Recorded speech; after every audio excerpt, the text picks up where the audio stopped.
Do not give your enemy problems. Give them dilemmas.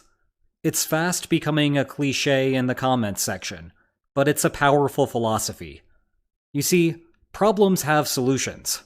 Dilemmas, in contrast, present their target with two bad options. And over the last 8 months, Ukrainian strategists have written a dissertation on the subject, with the first 2 chapters written in 2022, east of Kharkiv and in Kherson. Right now, it appears that we are in the middle of the 3rd chapter, as shaping operations have wrapped up, and Ukraine's counteroffensive, or Ukraine's something, is seemingly underway everywhere. But while the world's attention will turn to the day-to-day exchanges of territory, it is the earlier preparation that will determine whether Ukraine's counterattack makes limited progress or becomes a nightmarish rout for Russia. On the hot seat, Russian units in the secondary. Today, let's take a deeper look into the role of those secondary units, how Ukraine's shaping operations targeted them, why Ukraine has made those actions very public while simultaneously lobbying for a social media blackout, the dilemma it created for Russia, and the nightmare scenario that ought to keep the Kremlin up at night. But we begin with defense theory and secondary units. In previous videos, we discussed the very basics of defense strategy, when the opponent can observe your allocations, and then choose their vector of attack.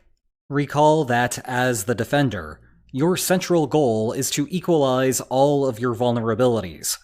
Otherwise, your opponent will target the weaker point with overwhelming force, and render all of your defenses elsewhere completely irrelevant. To simplify this concept, our earlier conversations intentionally isolated the decision to place frontline soldiers. But there is another critical way to allocate manpower: to a mobile secondary. In practice, you can exchange frontline soldiers with groups not dedicated to one particular place, but rather that can cover multiple locations on short notice. The defender's conundrum is to strike the right balance between the two. It turns out that if the Kremlin literally allocated troops like this, the war would be over shortly. That is because, no matter how Russia divides its troops on the front lines, Ukraine can find a place to achieve a huge numerical superiority. After all, that is the advantage of being on the offensive. You get to pick where to engage.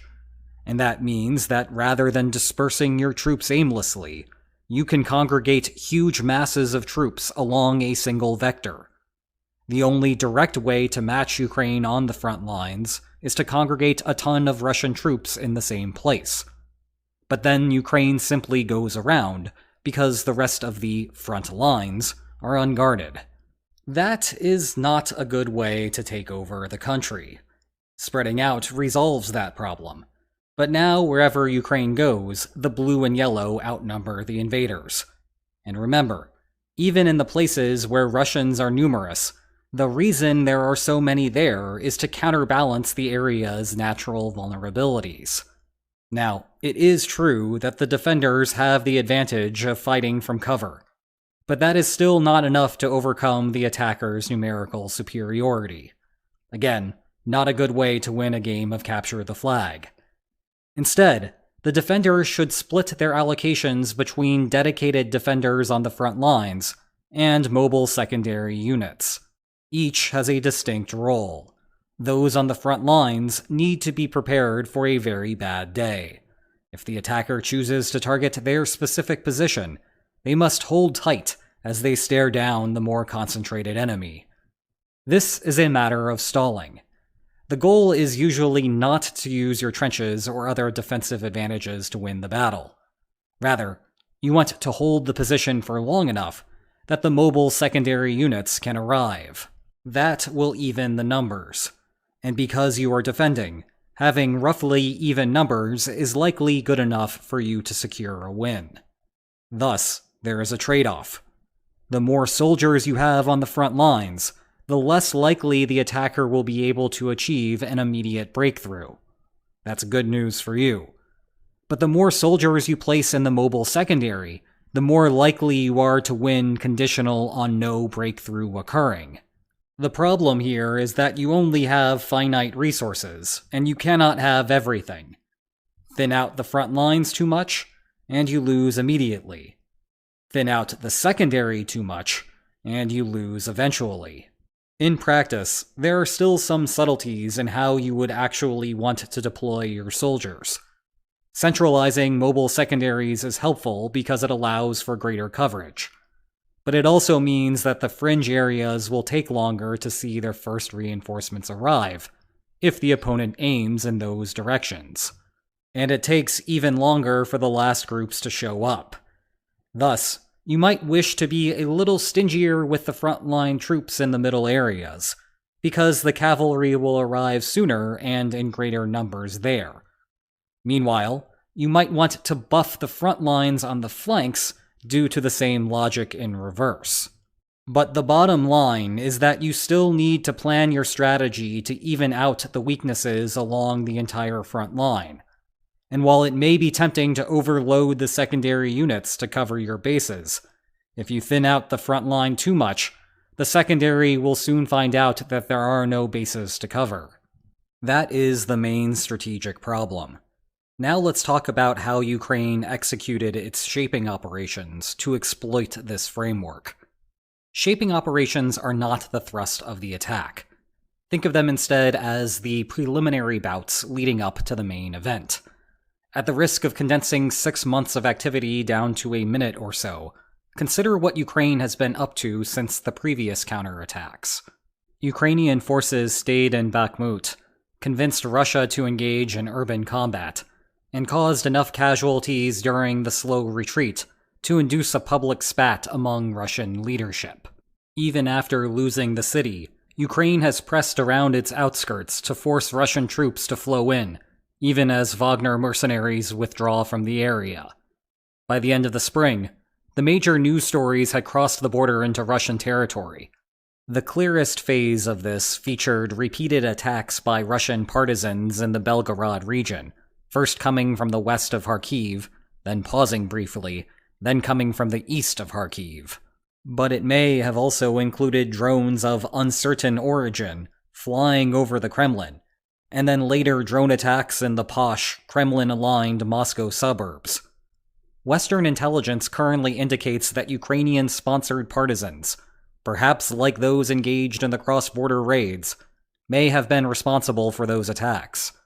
To a lesser extent, general artillery fire and the introduction of Storm Shadow to target roads, ports, and infrastructure had the same shaping effects.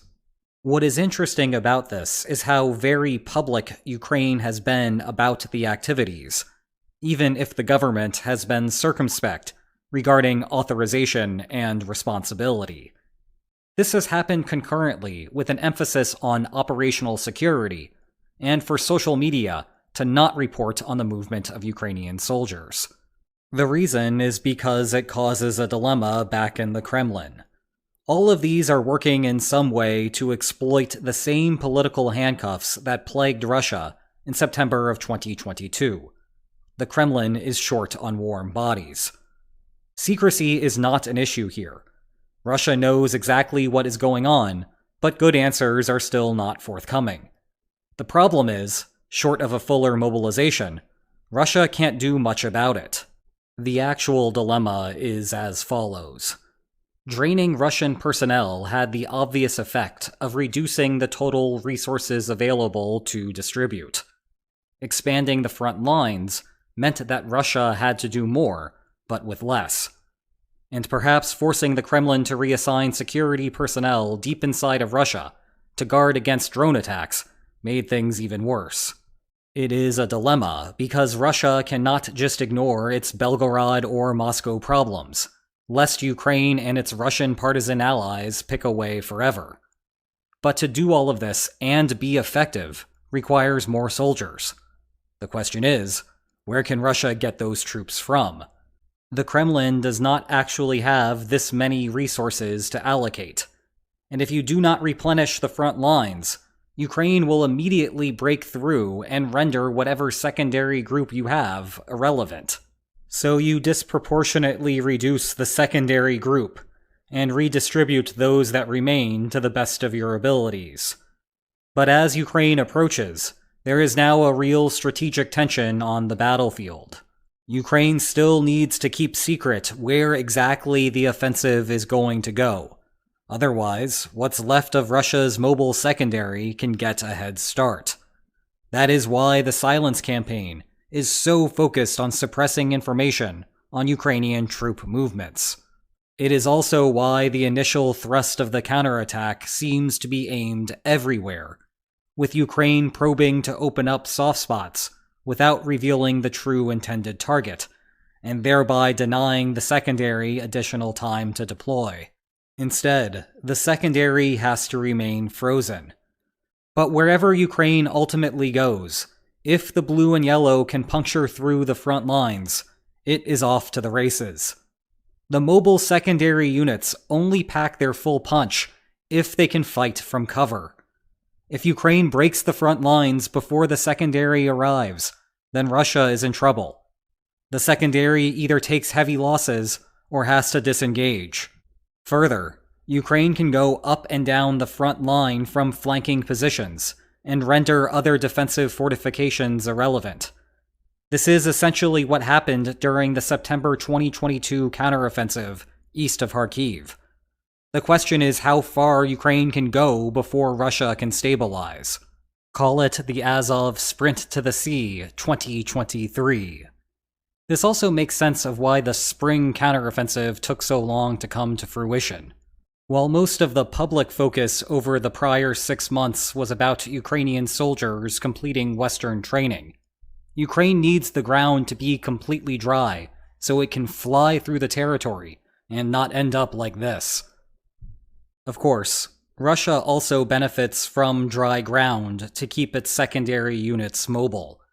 But if Russia has more mobility problems, regardless of the season, perhaps due to bad oversight, shoddy equipment procurement, poor maintenance, and Ukrainian attacks on supply lines, then Ukraine may still disproportionately benefit from the dry weather, making summer the right call. How does Russia solve this problem? Again, it's a dilemma. There is no simple solution. Instead, the better title card is Russia's unattractive alternatives. Following Ukraine's Kharkiv counteroffensive in September 2022, Russia eventually stemmed the bleeding by mobilizing some hundreds of thousands of additional soldiers. It worked, at least for the short term.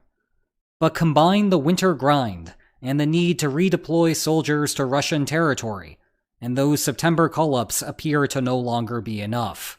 The obvious solution for the Kremlin is to just mobilize again. However, part of Putin's pre-invasion domestic appeal was an implicit pledge to not disrupt the average Russian's everyday life. The September mobilization strained the tolerance of Russian citizens in that regard. Going for round 2 does not guarantee that there will be protests on the streets, but it also does not come without risks. The problem for Putin is that mobilizing earlier is better than mobilizing later. If Ukraine successfully sprints to the Sea of Azov, Russian troops will be cut in half. It is a lot easier to stop that from happening than trying to undo the Ukrainian advance. The problem for the Kremlin is that the time to institute a preventive mobilization was 3 months ago. That ship has sailed.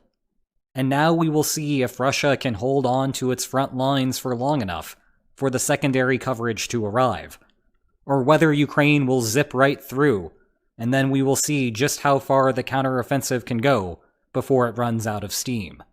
To be clear, we do not actually know whether a Russian nightmare will come to fruition.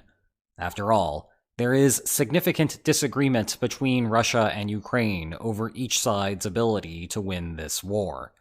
But nonetheless, that possibility must concern the Kremlin. The alternative, albeit with a similar outcome, is that Russia accepts its status in a temporary check and chooses to proactively retreat. This was essentially Moscow's strategy back in November 2022 with Kherson. Like then, the goal here is to preserve Russian soldiers in the hopes of living to fight under better circumstances. But still, this is unattractive. Summer successes from the counterattack will keep Western partners engaged, and it will raise public expectations that further military aid will provide a good return on investment. If Russia's goal is to fight under better circumstances at a later date, that will put a significant dent in the plan. But here is something that you should not save for a later date. My book that investigates the many possible causes of Russia's invasion of Ukraine. Check below for more information on that. And if you enjoyed this video, please like, share, and subscribe, and I will see you next time. Take care. Well, that's it. I'm out. This is the final unused photo set I have of Steven Seagal, and unless he randomly visits the Kremlin again, we won't be getting it replenished. Though there are rumors that he is filming a movie about the war in Donbass, so maybe he will be saying hello again to Putin. Anyway, this is a very weird case of what social scientists call path dependence. 5 months ago, I needed an image of Putin's inauguration. It just so happened that Seagal was hanging around on the side. The comments section went crazy, and it became a meme on this channel. This comment was the best. Anyway, it's called path dependence because one decision a long time ago still affects actions today, for no real reason other than the fact that something happened a long time ago. It's just the path that we're on. Actually, this channel's main meme is another case of path dependence. People in the comments started saying lines on maps one day, and I ran with it. With that in mind, my dear fellow worshippers of the line, I present to you the original lines on maps, circa 1995. They are not as beautiful in only one dimension, but that is the illustration that ushered in a new era of conflict studies. And I am pretty sure that the author had no idea at the time that decades later, there would be millions of lines on maps enthusiasts. But here we are. And good news, everyone. The lines on maps will continue, even as we must retire Seagal. So Steven, this line on a map is for you.